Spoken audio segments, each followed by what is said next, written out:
द्वापर युग में पृथ्वी पर राक्षसों के अत्याचार लगातार बढ़ने लगे। पृथ्वी गाय का रूप धर भगवान ब्रह्मा और विष्णु के पास गई।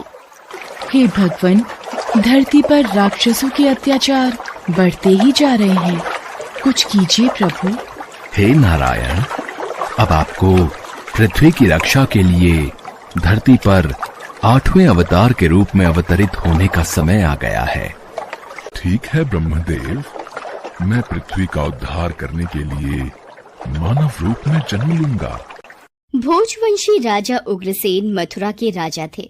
उनका पुत्र कंस बहुत ही अत्याचारी स्वभाव का था। कंस ने उग्रसेन को राजगद्दी से उतारकर कारागार में डाल दिया। सैनिकों, पिताजी महाराज को काल कोठरी में डाल दो। आज से मथुरा नगरी में कंस का राज चलेगा। आज से महाराज उग्रसेन यहाँ बंदी बनकर रहेंगे और मथुरा नगरी पर मैं राज्य करूंगा। आशीर्वाद दीजिए पिताजी महाराज। कंस, तू मेरा पुत्र है, ये सोचकर मुझे लज्जा आ रही है। देखना, एक दिन तेरे पाप का घड़ा अवश्य भरेगा। कंस की छोटी बहन देवकी के विवाह की तैयारियां चल रही थीं। देवकी मथुरा के राजा उग्रसेन के छोटे भाई देवक की पुत्री थी। ये कंस की चचेरी बहन थी। अरे भैया कंस, आप आइए। प्रिय बहना देवकी, कल तुम इस महल से विदा हो जाओगी।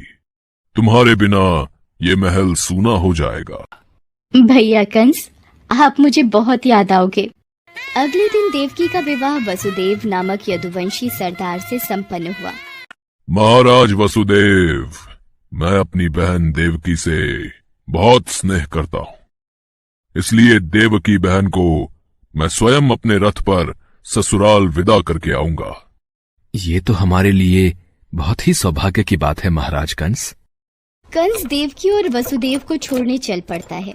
देवकी के पिता देवक उसे बहुत सारा धन धान्य संपत्ति आदि देकर विदा करते हैं।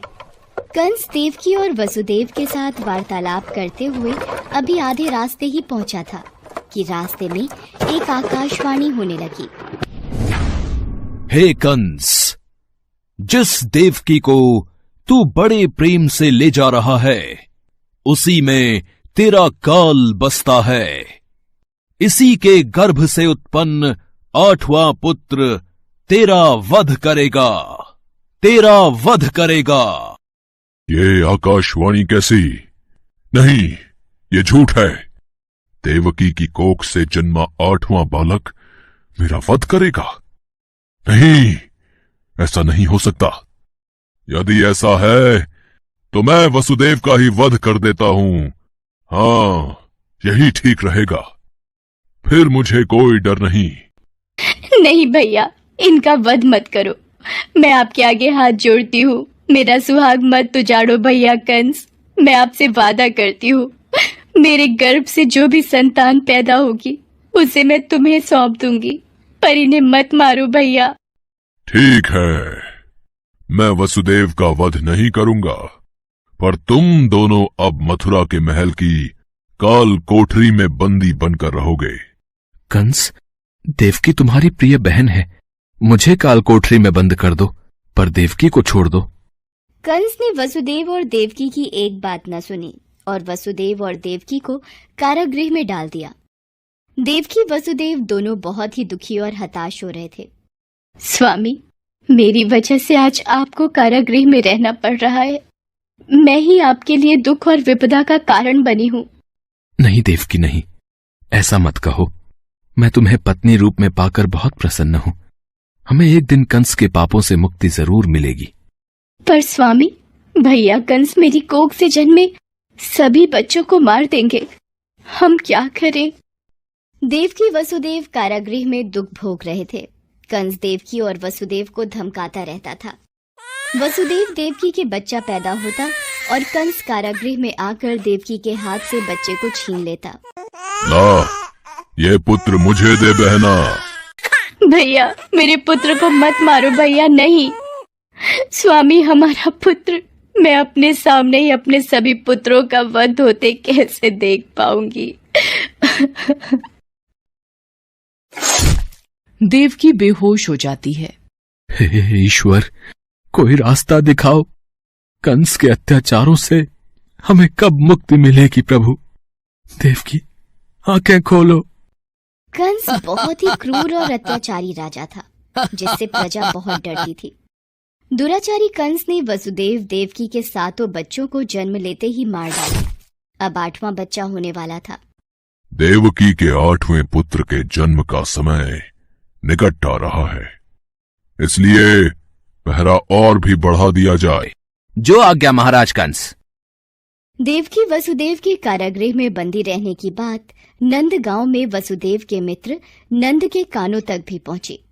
दुराचारी महाराज कंस ने वसुदेव और देवकी को कारागृह में बंदी बना रखा है। देवकी के 8वें पुत्र के जन्म का समय निकट आ रहा है और इधर यशोदा को भी बच्चा होने वाला है। मुझे उनकी सहायता करनी होगी। 8वें बच्चे की रक्षा का उपाय सोचना होगा। जिस समय वसुदेव देवकी को पुत्र पैदा हुआ, उसी समय संयोग से यशोदा के गर्भ से एक कन्या का जन्म हुआ, जो और कुछ नहीं सिर्फ माया थी। भाद्रपद के कृष्ण पक्ष की अष्टमी को रोहिणी नक्षत्र में श्री कृष्ण का जन्म हुआ। उनके जन्म लेते ही जेल की कोठरी में प्रकाश फैल गया। वासुदेव के सामने शंख चक्र गदा एवं पद्मधारी चतुर्भुज भगवान ने अपना रूप प्रकट कर कहा, वसुदेव, मैं बालक का रूप लेकर देवकी के गर्भ से जन्म ले चुका हूं। मेरा ये अवतार कंस के संहार के लिए ही हुआ है। अब देर न करो, तुम मुझे तत्काल गोकुल में नंद के यहां पहुंचा दो और उनकी अभी अभी जन्मी कन्या को लाकर कंस को सौंप दो। ये कहकर भगवान विष्णु अंतर्ध्यान हो गए। देखते ही देखते वसुदेव जी की हथकड़ियां अपने आप खुल गईं। कारागृह के द्वार अपने आप खुल गए। सभी पहरेदार सो गए। देवकी बेहोश अवस्था में थी।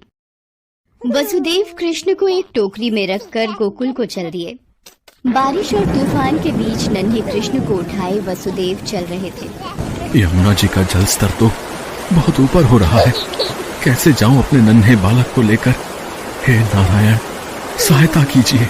यमुना नदी श्री कृष्ण के चरणों को स्पर्श करना चाहती थी, इसलिए वो ऊपर हो गई। भगवान ने अपने पैर लटका दिए।